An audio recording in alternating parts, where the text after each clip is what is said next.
Jesus is eating the Passover meal together with his disciples. While they are eating, Jesus takes bread. When he has given thanks, he breaks it and gives it to his disciples. He says, "This is my body given for you. Eat this in remembrance of me."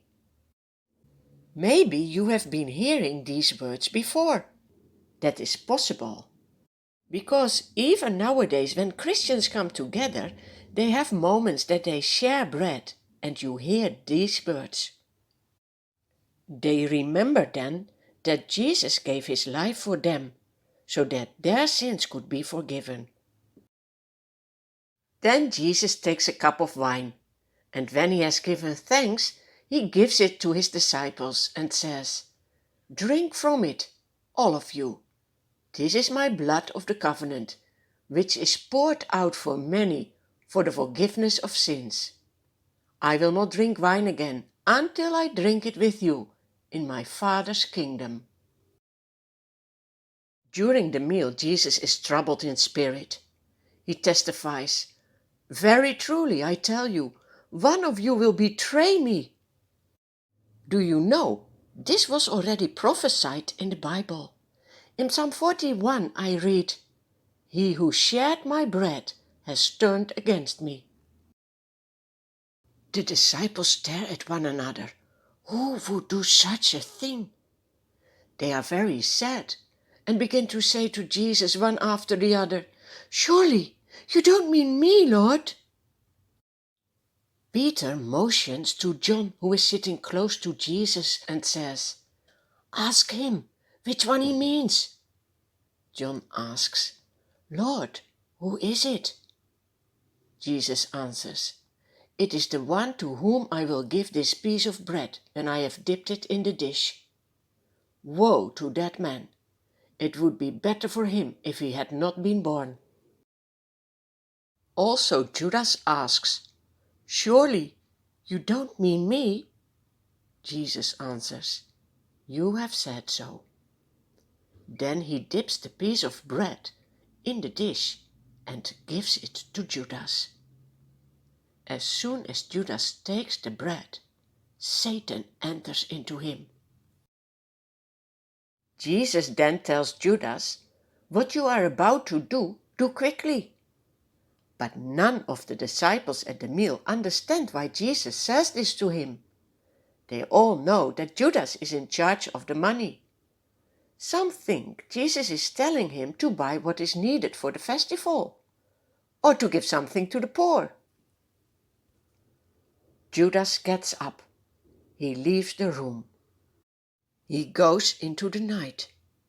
It is dark outside, and also dark in Judas' heart.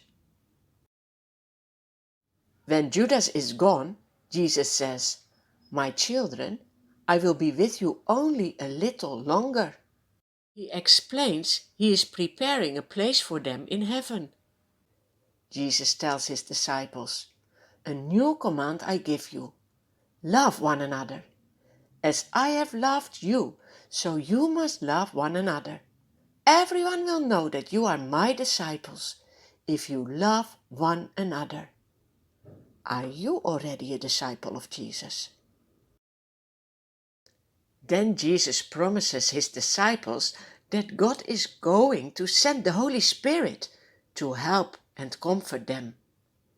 Jesus also prays for his disciples. He especially has a message for Peter, who was called Simon in the past.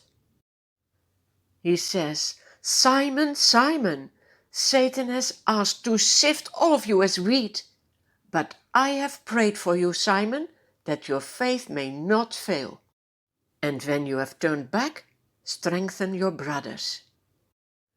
Do you know that also today Jesus is praying for his children, that their faith may not fail? What an encouragement, because we can be so unfaithful, right? Also the disciples will be unfaithful. Jesus continues and says, "This very night you will all fall away on account of me, but after I have risen, I will go ahead of you into Galilee." Do you see? Jesus is preparing his disciples that he will die, but also that he will rise again. But none of them is paying attention to these words. Peter says, "Even if all fall away on account of you, I never will." Then he asks, "Lord, where are you going?" Jesus replies, "Where I am going, you cannot follow now, but you will follow later." Peter asks, "Lord, why can't I follow you now? I'm ready to go with you to prison and to death. I will lay down my life for you." Then Jesus answers, "Will you really lay down your life for me? Very truly I tell you, Peter, before the rooster crows, you will deny 3 times that you know me." But Peter declares, "Even if I have to die with you, I will never do such a thing."